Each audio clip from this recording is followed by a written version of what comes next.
Welcome to conceptual physics channel and advance physics channel. आज का जो हमारा टॉपिक है क्वांटम मैकेनिक्स में, जो कि statistical interpretation of the wave function हमने इससे पहले किया है, या स्टैटिस्टिकल इंटरप्रिटेशन को हमने काफ़ी अच्छे तरीके से अंडरस्टैंड किया है। आइए आज इस लेक्चर में हम डिस्कस करने वाले हैं the most important and very interesting topic, probability.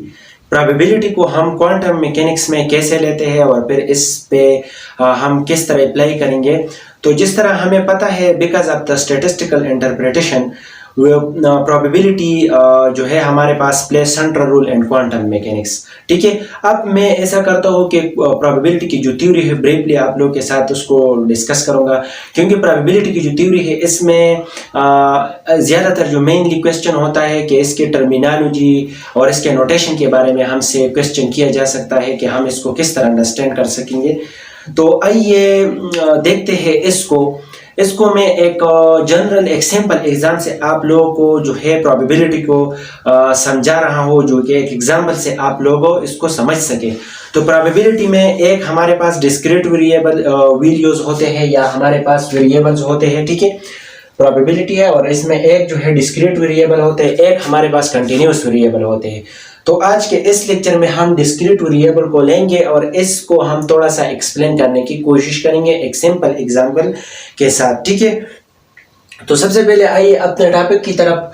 तो ये है जो मैंने आप लोगों से जितना भी डिस्कस किया, ये भी हमारा टॉपिक था, लेकिन इस प्रोबेबिलिटी के अंदर हम डिस्कस करने वाले हैं डिस्क्रीट वेरिएबल को। ठीक है, तो सबसे पहले imagine a room containing 14 people whose ages are follows. हम ऐसा करते हैं कि हम इमेजिन करते हैं एक रूम को। फॉर एग्जांपल मैंने इमेजिन किया और इस रूम के अंदर 14 लोग हैं। ठीक है, तो इस 14 लोगों की जो एजेस है, वन पर्सन जो है इसकी एज 14 ईयर्स है। ठीक है, ये ठीक है, वन पर्सन की एज 15 है, 3 पर्सन की एज 16 है, 2 पर्सन की एज जो है वो 22 है, और 2 पीपल की जो एज है वो 24 है, और 5 पीपल की जो एज है वो 25 है। यहाँ पे इफ वी लेट, हम यहाँ पे लेट सपोज करते हैं एन जे यहाँ रिप्रेजेंट करता है द नंबर ऑफ पीपल। ये एन जे जो है ये हमारे पास रिप्रेजेंट करता है नंबर ऑफ पीपल, और जे हमारे पास जो है वो एजेस को जो रिप्रेजेंट करते हैं, जो इन लोगों के जो एजेस है उसको रिप्रेजेंट करते हैं। ठीक है, यहाँ पे मैं आप लोगों के साथ वो थोड़ा सा इसके जो एजेस है वो एज फॉर्म में लिखूंगा, ताकि आप लोग जो है वो अंडरस्टैंड कर सके। ठीक, तो हमारे पास जिस तरह मैंने आप लोगों को बताया कि एन जे जो है नंबर ऑफ पीपल है, जे जो है वो पीपल की एजेस है। ठीक है, तो यहाँ पे इन 14 जो है वो 1 पर्सन था। ठीक है, इन 15 का जिसका एज था वो भी 1 पर्सन था, 16 का जो एज था वो 3 थे, 22 के जितने लोग थे जिसके एज के लोग जो है वो 2 है, 24 के एज के लोग जो है वो भी 2 है, 25 साल की जिसकी उम्र है वो 5 लोग है। ठीक है, तो जिस तरह आप लोग के साथ मैं यहाँ पे डिस्कस करूंगा कि अगर मैं यहाँ पे लिखूँ N17, तो आप लोग बजाय देखेंगे कि इसकी कोई जीरो में लिखता हूँ। जीरो में इसलिए लिखता हूँ कि वहाँ पे जो एक रूम हमने इमेजिन किया था वहाँ पे एजेस जो थे लोगों के 17 का कोई भी बंदा नहीं था, तो इसलिए ये जीरो आता है। So the total number of people जो है वो हम लिखते हैं n इज इक्वल टू, यहाँ पे जनरल फार्मूला इसके लिए हम लिखने की कोशिश करते हैं। ठीक है, क्योंकि यहाँ पे ये जो है जनरल फार्मूले से मैं आप लोग यहाँ पे लिखूंगा एन जे है। ठीक है, और यहाँ ये जो हमारे पास जे जो है वो 0 से लेके इन्फिनिटी तक। ठीक है, ये जनरल फार्मूला है, ये total number of people in the room जो है वो इस फार्मूले से हम फाइंड आउट कर सकते हैं।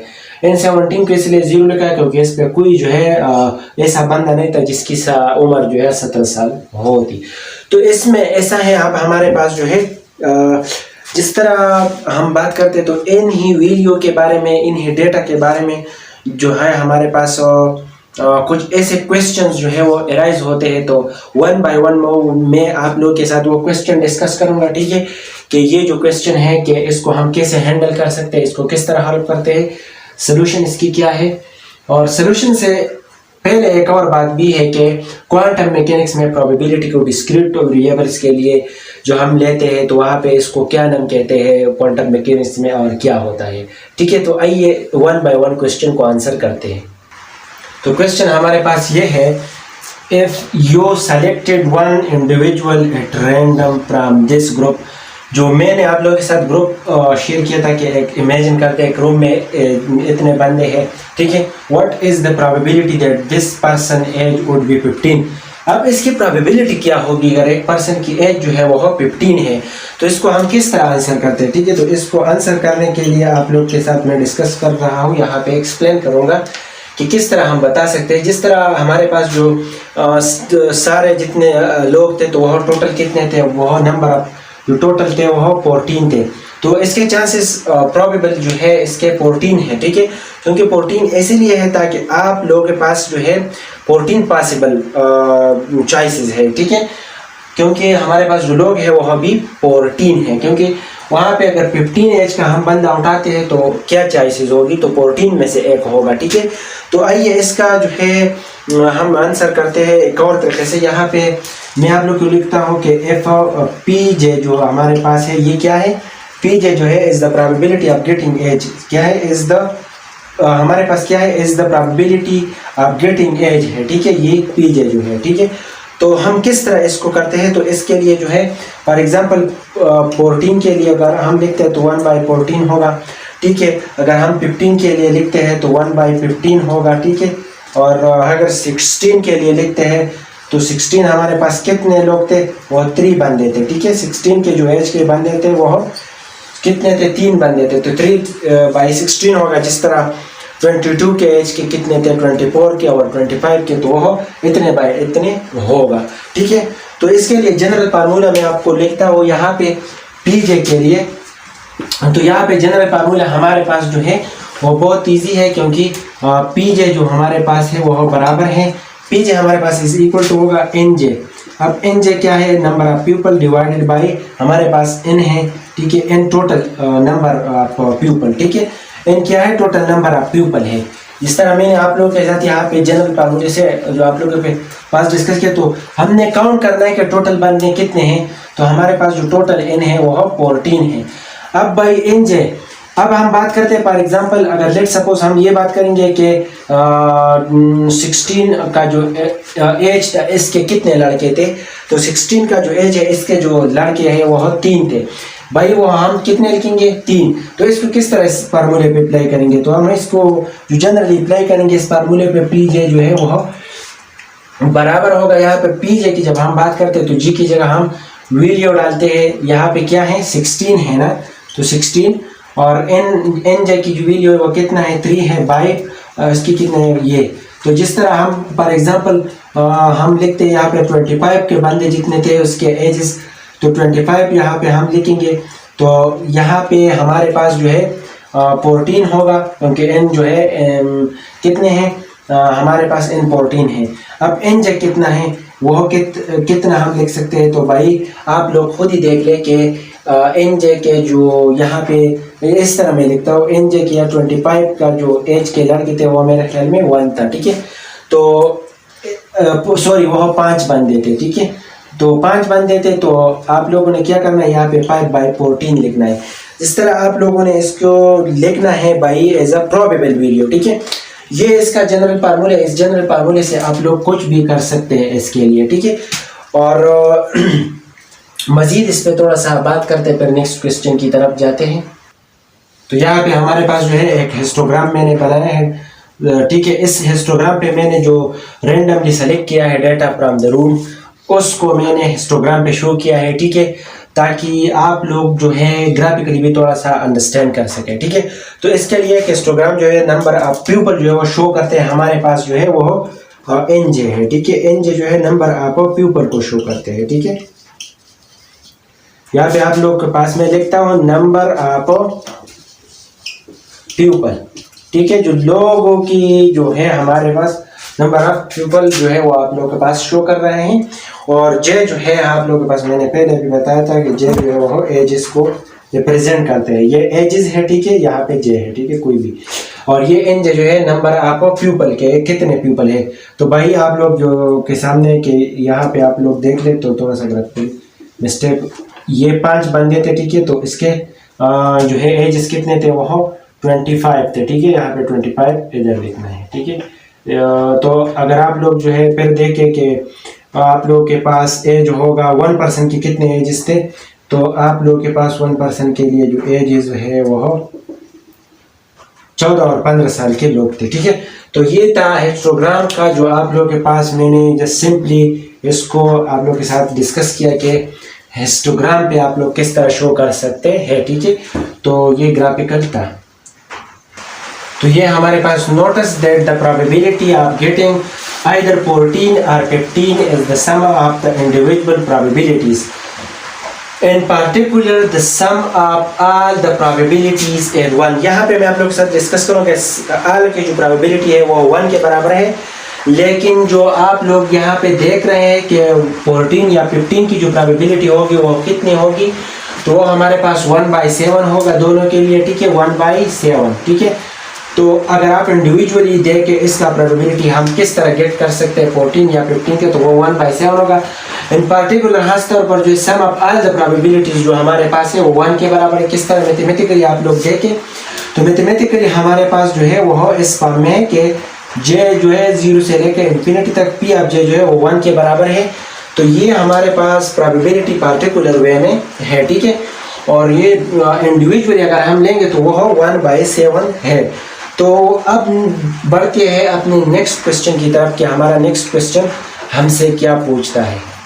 तो क्वेश्चन ये है, what is the most probable age. तो आप लोगों से पूछता है कि मोस्ट प्रोबेबल एज क्या है। तो मोस्ट प्रोबेबल एज के लिए मैं यहाँ पे आंसर लिखता हूँ और वो हमारे पास है 25। 25 किस तरह है, क्योंकि हमारे पास बहुत ज़्यादा लोग जो है वो इसके जो एजेस है वो 25 है, मतलब कि 5 लोगों की एजेस जो है वो 25 है, ताकि बाकी के जो लोग हैं किसी का 2 लोगों का एज जो है ये होगा या 1 का या 3 का, लेकिन ज़्यादातर एज जो है प्रोबेबल वो 25 है, ताकि 5 लोग ये एज जो है शेयर कर रहे हैं। और दूसरी बात इसमें ये है कि एज जो है यहाँ पे मैक्सिमम होगा। मैक्सिमम इसलिए है ताकि आप लोगों के साथ मैंने बता दिया कि the most probable age is 25 because ये जो है ये 5 लोग शेयर कर रहे हैं। अब बढ़ते हैं इसके अकॉर्डिंग एक नए क्वेश्चन की तरफ, वह भी देखते हैं। तो हमारे पास जो नेक्स्ट क्वेश्चन है, question number 3, what is the median age. हमसे ये पूछता है कि भाई आपने जितने एजेस बताए इसमें मीडियन एज क्या है। तो आइए मैं आप लोग को आंसर करता हूँ और इस आंसर से आप लोग किस तरह हासिल कर सकते हैं अंडरस्टैंडिंग। तो आइए, हमारे पास सबसे पहला एज जो था वो 14 था। ठीक है, वो कितने लोगों का था 1 का। 15 जो था वो कितने का था, वो हमारे पास 1 था। ठीक है, और फिर हमारे पास 16 की एज वाले लड़के जो थे वो कितने थे 3 थे।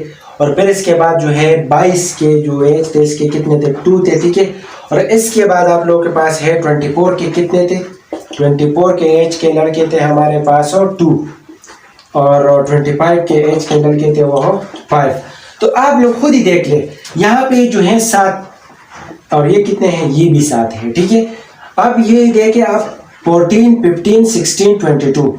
तो आप लोग खुद ही देख ले, यहाँ पे 24, यहाँ पे 1, 2, 3, 4, 5, 6 है। तो क्या करना है, अब ऐसा करना है कि ये जो एजेस हैं 22 और 24 का हम लेंगे, इसको हम मतलब ऐसा करेंगे कि आप लोग साथ में यहाँ पे बताऊंगा कि इन दो को मैं जमा करता हूँ। ठीक है, ऐड करता हूँ।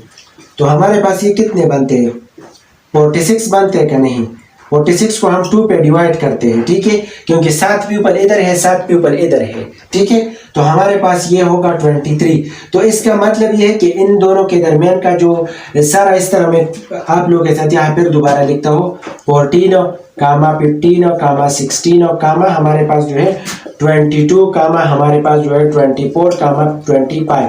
भाई आप लोग मीडियन बताएंगे ताकि आप लोग के पास आड होगा, तो आप लोग जो है वो इजीली एक तरफ से काउंट करें, दूसरे तरफ से आप दरमियानी वाला ले सकते हैं। ठीक है, यहाँ पे तो नहीं है क्योंकि यहाँ पे इवन नंबर है 6 है। तो क्या करना है, 6 को आप डिवाइड करेंगे, नहीं भाई आप इस तरफ 2 इधर छोड़ेंगे 2 इधर छोड़ेंगे। ठीक है, या आप लोग जो है इधर ऐसा करेंगे कि ये 2 आपने लिए। ठीक है, तो आप लोगों ने इनको ऐड करके डिवाइड करना है। ठीक है, यहाँ पे जिस तरह मैंने लिया है कि 22 को आप लोग ऐड कर सकते हैं। इस तरह आपके पास है 16 प्लस 22, इसको आप ऐड करें तो कितना है 8 और ये कितने 38 हो गए। आप इसको किस तरह डिवाइड कर सकते हैं, या तो आप लोग जो है इधर आप लोग देखें तो क्या ये हो सकता है 2 1 जा 2 होगा, एंड हमारे पास जो है कितने होंगे 9 2 जा 18, ठीक है 9 2 जा 18, तो ये नहीं होगा पॉसिबल, ये तो नहीं है, ठीक है। तो हमारे पास जो है इसका 23 इस तरह है, क्योंकि 7 लोग इधर है और 7 लोग इधर है, तो इनका दरमियाने वाला हम लेंगे तो वह हमारे पास जो है वह कितने होंगे, इस एज के अकॉर्डिंग हम दरमियाने वाला लेते हैं, ठीक है। तो वह हमारे पास 23 है, तो इसका आंसर हमारे पास जो है इजीली वह 23 होगा, ठीक है। आइए नेक्स्ट क्वेश्चन की तरफ जाते हैं और इस क्वेश्चन को अंडरस्टैंड करने की कोशिश करते हैं। तो हमारे पास यहाँ पे एक और बात मैं करूँगा कि हमारे पास जो प्रोबेबिलिटी हम लेते हैं तो वो हम किस चीज़ के दरमियान लेते हैं, तो प्रोबेबिलिटी ऑफ गेटिंग जो है वो हमारे पास जो है हमारे पास larger result is the same of the smaller result, ठीक है। जितना हमारे पास जो है जे की जो वैल्यू है वो स्मॉलर रिजल्ट और लार्जर रिजल्ट के लिए इनका हम लेंगे, क्योंकि दोनों के दरमियान हमारे पास जो है किस जगह पे ये सेम होगा उसी जगह पे हम क्या करते हैं, उसी जगह को हम मीडियन कहते हैं, उसी जगह को हम लेते हैं एज अ आंसर और इसको हम कहते हैं मीडियन, ठीक है। तो आइए अब इस क्वेश्चन से मैंने यहाँ पे बताना कि नेक्स्ट क्वेश्चन की तरफ बढ़ते हैं, लेकिन यहाँ पे पॉइंट मिस हुआ था, तो अब हम बढ़ते हैं नेक्स्ट क्वेश्चन की तरफ। तो क्वेश्चन हमारे पास ये है, व्हाट इज द एवरेज और मीन वेज। हमसे ये क्वेश्चन कर रहे हैं कि एवरेज या मीन एज क्या है। तो आइए आंसर करते हैं इसको, क्योंकि 14 का जो एज था उसका एक बंदा 15 का, एक 16 का 3, 22 का 2, 24 का 2 एंड 25 का 2 था, और हमारे पास जो टोटल बंदे थे वह कितने थे, वह 14 थे। आप लोग इस ऐसा करेंगे, इसको इसके साथ मल्टीप्लाई, इसको इसके साथ, इसको इसके साथ, इसको इसके साथ और इसको और इसको, ठीक है। फिर ऐड करना है और 14 पे डिवाइड करना है, तो आप लोगों के पास आंसर आएगा हमारे पास जो है वो 21 है, ठीक है। वो कितना आएगा, वो 21 आएगा, क्योंकि मैंने पहले कैलकुलेट करके आप लोगों से डिस्कस कर रहा हूँ। तो यहाँ पे इन जनरल हम जनरली एक लिखते हैं ताकि मीन और एवरेज वैल्यू को, कि हमारे पास जो है जे जो है इसको हम एवरेज लिखते हैं is equal to summation j into n j divided by total number of people, या is equal to j 0 to infinity j p of j, ठीक है। ये जनरल इसकी वैल्यू है, हम इसको इस तरह लिखते हैं। लेकिन यहाँ पे हमारे पास जो एक आंसर आया था 23 था और एक जो है वह 21 है। ये क्वांटम मैकेनिक्स में दिस इज नॉट नीड, हमें इसकी कोई ज़रूरत नहीं है कि हम इसको बता सके। तो क्वांटम मैकेनिक्स में एवरेज वैल्यू को हम क्या नाम देते हैं, क्वांटम मैकेनिक्स में हम एवरेज वैल्यू को जो नाम देते हैं वो हमारे पास है एक्सपेक्टेशन वैल्यू, कि what is the expectation value of the ages of that persons, of the product of these things and everything we expect करते हैं, ताकि हमारे पास जो है एक्सपेक्टेशन के अकॉर्डिंग हम इसको लेते हैं, ठीक है। तो ये हमारे पास जो है जनरली हम इसको एक्सपेक्टेशन वैल्यू लेते हैं, ताकि ये नहीं है कि ये मीन है या एवरेज वैल्यू है और दूसरा हमारे पास ये मीडियन है, इसकी कोई ज़रूरत नहीं है क्वांटम मैकेनिक्स में, इसको हम एक्सपेक्टेशन वैल्यू कहते हैं। आइए आगे थोड़ा सा एक्सप्लेन करता हूँ कि एक्सपेक्टेशन वैल्यू क्या है, ठीक है। तो क्वांटम मैकेनिक्स में हमारे पास जो एवरेज वैल्यू है, ये वैल्यू ऑफ इंटरेस्ट है, इसको हम लेते हैं क्वांटम मैकेनिक्स में एक्सपेक्टेशन वैल्यू, ठीक है। ये इसको हम क्या कहते हैं, एक्सपेक्टेशन वैल्यू को हम लेते हैं। कौन से वैल्यू को हम एक्सपेक्टेशन वैल्यू कहते हैं, एवरेज को, ठीक है। क्वांटम मैकेनिक्स में एवरेज वैल्यू को हम क्या कहते हैं, एक्सपेक्टेशन वैल्यू कहते हैं। ये बहुत ज़्यादा इंपॉर्टेंट है, ठीक है। तो आप लोग के पास बस ये बात भी डिस्कस करना था कि एक्सपेक्टेशन वैल्यू हम क्या है, तो ये एवरेज को हम एक्सपेक्टेशन वैल्यू कहते हैं। इसके बाद जो हमारे पास क्वेश्चन नंबर 5 है वो आप लोगों के सामने है, what is the average of the squares of the ages, कि आप लोगों के पास जो एजेस है इसका स्क्वायर क्या होगा। तो हम ऐसा करते हैं कि जितने भी एजेस है, सबसे पहले 14 का जो स्क्वायर है वो कितना होगा, वो 296 है मेरे ख्याल में, और एग्जैक्टली 196, सॉरी, तो ये क्या है 196 है। और फिर आगे हमारे पास जो है दूसरे एज जो था हमारे पास एग्जैक्टली वो 15 था मेरे ख्याल में, यस 15 का, और इसका स्क्वायर हम किस तरह लेते हैं, तो 15 का जो स्क्वायर है इसका आंसर हमारे पास है 2 2 2 पर, मतलब 225 है, ठीक है। ये 194 है, ये 225, एंड अगर इस तरह हम लेते हैं बाकी तो वो कितने हैं। और एक बात और, यहाँ पे जो प्रोबेबिलिटी है, प्रोबेबिलिटी की जो वैल्यू है इसका हम स्क्वायर नहीं ले सकते। जिस तरह 14 है 1/14, ठीक है, इसका हम स्क्वायर नहीं ले सकते। क्या है इसका स्क्वायर जो है ये इज इक्वल टू गलत, ठीक है, क्योंकि प्रोबेबिलिटी का हम स्क्वायर कभी भी नहीं ले सकते। जो वैल्यू प्रोबेबिलिटी वैल्यू होगा, प्रोबेबल वैल्यू होगा, इसका हम स्क्वायर नहीं ले सकते। इसको हम इस तरह लिखते हैं कि इसका जो है multiply with that and probability of this is the, ठीक है, क्योंकि जो हमारे पास यहाँ पे 25 है विद प्रोबेबिलिटी हम लिखते हैं विद प्रोबेबिलिटी 1/14 है, sorry 1 exactly, and with probability 1/14। तो ये इस तरह हमारे पास 1/14 और 1/14, क्योंकि कितने बंदे थे, एक बंदा था 4/14, 1 बंदा था 14। अब यहाँ पे हमारे पास जो है तीसरा की क्या एज था तो देखते हैं कि तीसरा जो एज था हमारे पास वो 16 था, ठीक है। तो 16 का हमारे पास आता है 256 आता है। तो ये हमारे पास 256 आता है। इसका जो प्रोबेबिलिटी है इसको हम लिखते हैं, सॉरी यहाँ पे हम डायरेक्ट बताते हैं विद प्रोबेबिलिटी 3/14, क्योंकि 3 लोग थे तो इसलिए हम 3/14 कहते हैं। तो ये इस तरह अगर हम आगे जाते हैं और हम इसको बताएंगे तो इसके लिए जनरल सा फार्मूले से आप लोगों को जो है भी बता सकते हैं। जनरल फार्मूला हमारे पास जो इसके लिए है कि जो एवरेज का स्क्वायर था, अब इसका स्क्वायर लेंगे, इस एवरेज के अंदर हम स्क्वायर लेंगे, ठीक है, जे का स्क्वायर लेंगे, ठीक है, इज इक्वल टू, अब ये किस चीज के बराबर है भाई, ये बराबर है हमारे पास जो है summation J is equal to 0 to infinity, ठीक है, 0 to क्या टू इंफिनिटी। अब हमारे पास जो है जे स्क्वायर होगा, जो जे की जगह जे स्क्वायर होगा, एग्जैक्टली जे की जगह जे स्क्वायर होगा, और इसके साथ कहते हैं मेरे ख्याल में वहां पे पीजी, पीजी का पी जे का मतलब है, पी का मतलब है प्रोबेबिलिटी, ठीक है। तो इस पे तो मैंने स्क्वायर लिए भाई, एग्जैक्टली मैंने स्क्वायर लिया, लेकिन प्रोबेबिलिटी पे कोई स्क्वायर नहीं ले सकते। तो इसका मतलब ये है भाई, आप इस जनरल फार्मूले से आप लोग कर ही सकते हैं इजीली।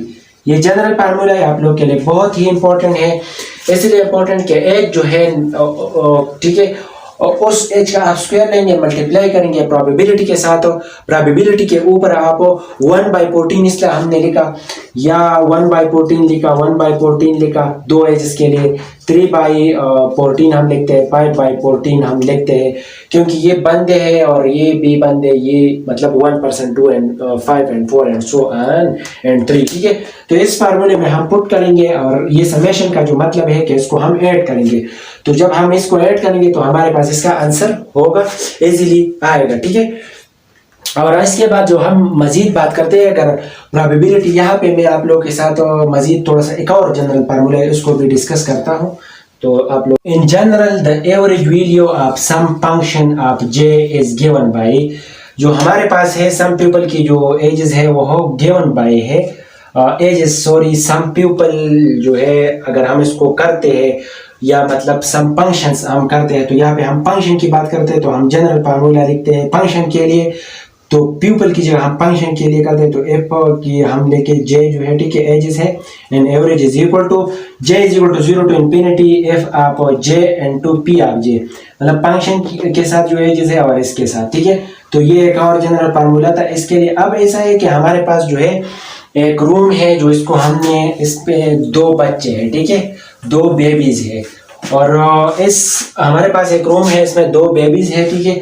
एक बेबी का एज जो है, 1 बेबी का वो एज जो है वो हमारे पास है, मे बी इसका एज है 1, और एक बेबी का एज जो है वो हमारे पास इज इक्वल टू 4 है, ठीक है, सॉरी 3 है, 3।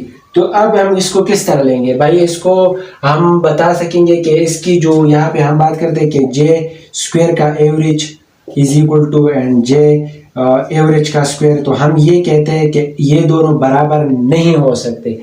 हम ये कहते हैं कि जे स्क्वायर एवरेज जो है वो not equal to J average whole का स्क्वायर, ठीक है, होल का स्क्वायर हम ये बराबर नहीं कर सकते। तो इसका जो हम वैल्यू फाइंड आउट करते हैं, पहले इस जे स्क्वायर के लिए करते हैं, फिर जे होल स्क्वायर के लिए करते हैं, तो इसके लिए जो वैल्यू आता है हमारे पास है वो जस्ट एज ए सिंपल आप लोग इसको बताएंगे। फॉर एग्जांपल इसका जो है 5 आता है और इसका जो है हमारे पास 4 आता है, तो exactly this both are very very different. तो हम इस तरह कहते हैं कि ये जो है ये बराबर नहीं है, हमने प्रूव करना था इस लिहाज से, ठीक है। तो ये आगे जाएंगे, थोड़ा इसको डिस्कस करते हैं। तो यहाँ पे मैं आप लोगों के साथ ये डिस्कस करूँगा कि हमने जितने ये इससे पहले जो बताया कि इसके लिए हम ऐसा है कि हमें जो स्प्रेडिंग है जो डिस्ट्रीब्यूशन में, ठीक है, तो हम इसको लेते हैं एज अ क्या लेते हैं ताकि हम इसको इजीली आप लोगों के साथ डिस्कस कर सके कि ये मैथमेटिकल हम इसको किस तरह, न्यूमेरिकल किस तरह हम इसको न्यूमेरिकली किस तरह डिस्कस करते हैं। तो आइए देखते हैं। The most obvious way to do this be find out how far each individual divides from the average. हम मतलब ये कहते हैं कि हम कितना दूर जा सकते हैं डिवाइड फ्रॉम द एवरेज से, क्योंकि स्प्रेडिंग का जो बात मैंने आप लोग को बताया था यहाँ पे। अब यहाँ पे इसका हम एवरेज लेते हैं इस चेंज इन डेल जे का। तो यहाँ पे इसका एवरेज मतलब ये है कि ये बराबर है, यहाँ पे समेशन आता है, ठीक है, और समेशन जे 0 टू इन्फिनिटी है, ठीक है, और यहाँ पे जे इंटू जे एवरेज है, ठीक है, और यहाँ पी ऑफ जे है। तो ये पी ऑफ जे जो है अंदर इसके साथ मल्टीप्लाई होगा, ठीक है। ये न्यूमेरिकली हम लेते हैं, न्यूमेरिकली हम इसकी बात करते हैं। तो आइए देखते हैं कि किस तरह डिल जे जो है हमारे पास इसका जो एवरेज हमारे पास है, अब इसको अलग होगा। तो summation in sorry J 0 to infinity, ठीक है, यहाँ पी जे अपनी जगह पे है और ये पी जे अंदर आ जाएगा, ठीक है। तो ये क्या है, पी जे अंदर ही आ गया, ये माइनस होगा जे एवरेज जो है, क्योंकि हम एक वैल्यू से लेकर लास्ट वैल्यू तक जाते हैं लेकिन इसमें कोई चेंज नहीं आता क्योंकि ये एवरेज ही है। तो ये कांस्टेंट है, तो कांस्टेंट को हम समेशन से बाहर लेते हैं और जे 0 टू 1 टू, यहाँ पे कोई इसको नोटेशन की ज़रूरत ही नहीं है, ठीक है, आप लिखे या नहीं लिखे कोई बात नहीं है। यहाँ पे इसके साथ ये जो है पी जे ओनली लिखते हैं, पी जे, ठीक है, प्रोबेबिलिटी है, ठीक है। तो यहाँ पे ये जे जो है ये प्रोबेबिलिटी है। तो आप लोग खुद ही देख ले कि ये वैल्यू किस चीज़ के बराबर है। तो वी नो दैट कि हमारे पास जो है जे एवरेज जो है वो बराबर है समेशन, ठीक है, जो जे वैल्यू की एवरेज जो है इसकी जो वैल्यू है वो समेशन जे 0 टू इन्फिनिटी, या लिखना है इसको या नहीं, जे इंटू पी जे। तो ये इस चीज़ के बराबर है, तो इसकी जगह मैंने ये पुट करना है। तो जे एवरेज होगा माइनस जे एवरेज होगा और probability summation of the probability is 1, सो नहीं लिखना, तो इसका आंसर आएगा 0। तो ये हमने न्यूमेरिकल बात की कि हम एवरेज का जो है हम कितना जो चेंज इन जे आता है एवरेजली हम इससे कितना दूर जा सकते हैं, इसको किस तरह हम फाइंड आउट करते हैं। तो हमें ये पता चलता है कि यू गेट जीरो वैल्यू, हमने जीरो वैल्यू हासिल की। तो क्या करना है हमें, the nature of the J is जो है वो नेगेटिव और पॉजिटिव भी हो सकता है, ठीक है। तो ये थोड़ा सा डिल जे के बारे में बात थी। अब मजीद इसको न्यूमेरिकल लेते हैं कि क्या होगा, ठीक है। हमारे पास हमने डिस्कस कर दिया इससे थोड़ा सा पहले कि जो डिल जे है, ठीक है, आप लोगों के साथ इसका जो एवरेज है वो हमारे पास आ रहा है जे एवरेज माइनस जे एवरेज, ठीक है, ये इज इक्वल टू 0 है। तो इसका मतलब क्या है, इसका मतलब ये है कि अगर हम एक मेंबर से दूसरे मेंबर की तरफ जाते हैं, एक सैंपल हमारे पास है, तो इस सैंपल के जो मेंबर है वो इसमें कोई चेंजेस नहीं आ रहा, ताकि दोनों जो है वो सेम है, इसीलिए ये 0 है, ठीक है। मतलब ये है कि ये कांस्टेंट वैल्यू है। ये डिल जे जो है ये क्या है, हम सॉरी ये जे एवरेज जो है हमारे पास ये क्या है, ये कांस्टेंट वैल्यू है। तो अब ऐसा करते हैं हम, थोड़ा सा हमने ये सोचा है अगर हम इसके ऊपर इस पे स्क्वायर करते हैं लेकिन इस एवरेज के अंदर इस वैल्यू को स्क्वायर करते हैं, तो हमारे पास इसको हम क्या कहते हैं, और आगे ये थोड़ा सा क्या हमें थ्योरम देता है या कुछ भी देता है, तो हम क्या कर सकते हैं। तो आइए देखते हैं।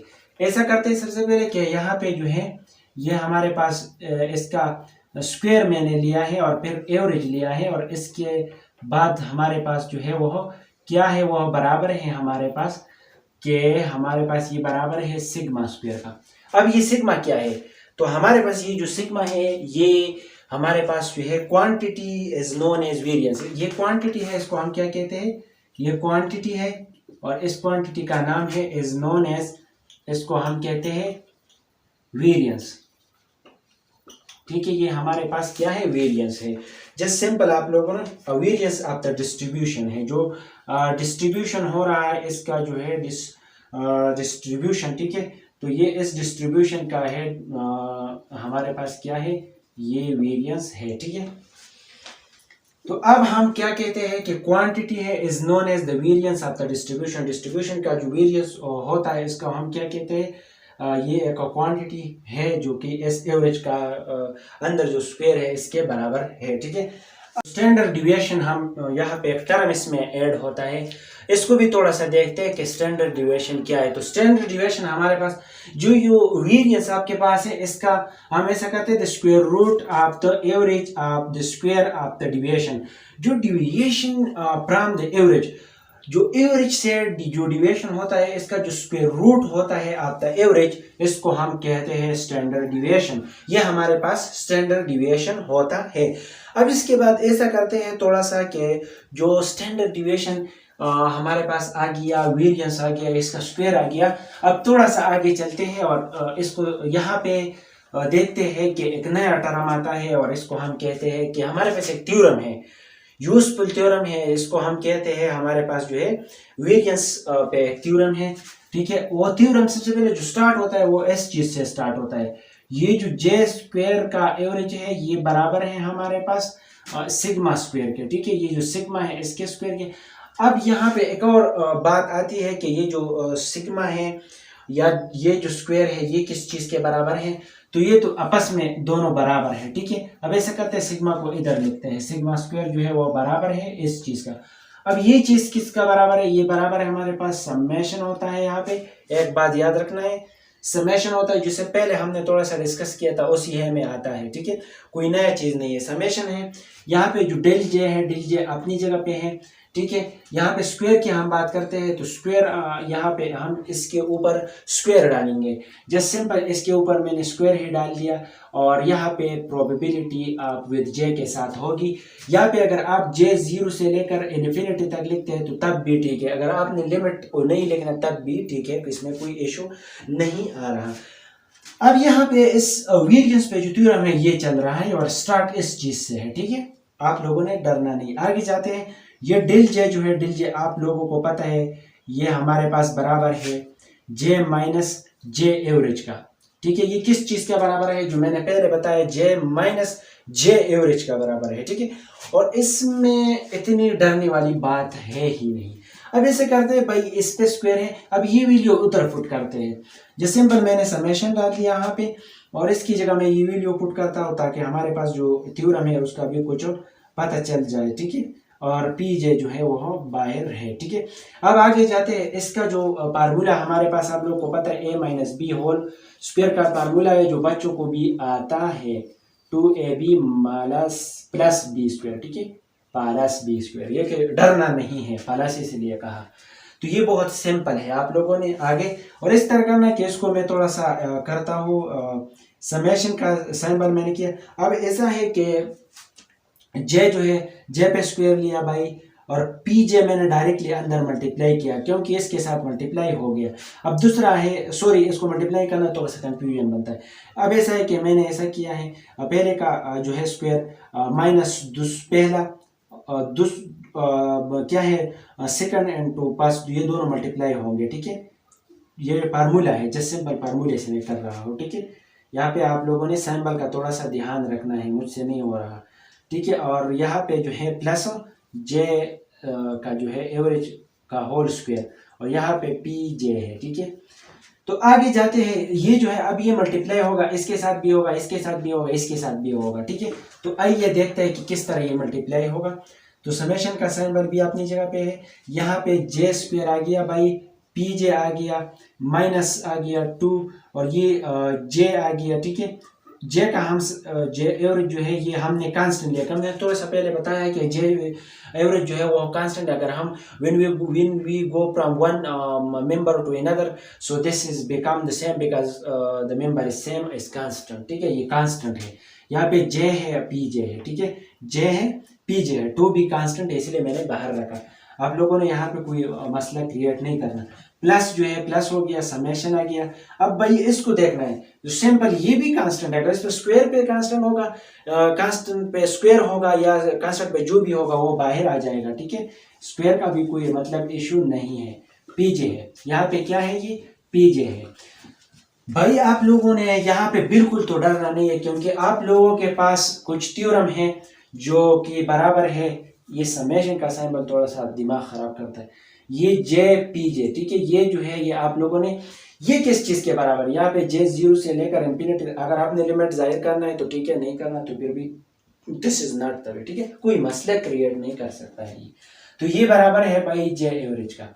तो जस्ट यार ये थ्योरम है, एक हमारे पास इक्वेशन है, ठीक है, एक और इक्वेशन है, वो इक्वेशन ये है हमारे पास यहाँ पे पी जे ये 1 के बराबर है। ये मैंने भी थोड़ा सा पहले इस लेक्चर के अंदर मैंने कवर किया है, ठीक है। आप लोगों ने ध्यान से देखना है यार, इसको पुट करना है इस फार्मूले में। जस्ट सिंपल मैंने करना क्या है भाई, इसकी जगह मैंने ये पुट करना है, यहाँ पे स्क्वायर है तो आप लोगों ने कोई मसला नहीं करी कि ये मसला हो गया, ये है, ठीक है।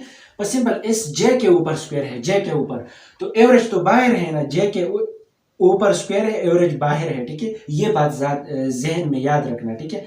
यहाँ पे माइनस होगा, 2 होगा जे एवरेज, और ये किस चीज के बराबर है, तो सिंपल ये बराबर है, ठीक है। तो ये होगा, ये बात रही ना जे स्क्वायर, जे के होल सॉरी ये होगा ऊपर स्क्वायर है, ठीक है।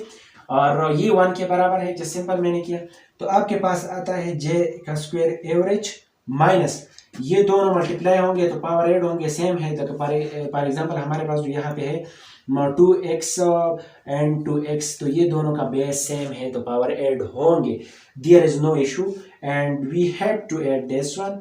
सो हमारे पास जो है इसका स्क्वायर आएगा, जस्ट सिंपल, एंड यहाँ पे भी ऐसा होगा। तो भाई ये -2 है, ये +1 है, ठीक है। -2 है, ये +1 है, ये दोनों अगर हम ऐड करते हैं, कुछ भी करते हैं, तो हमारे पास आता है जे स्क्वायर का एवरेज, और माइनस यहाँ पे आता है जे होल एवरेज का होल।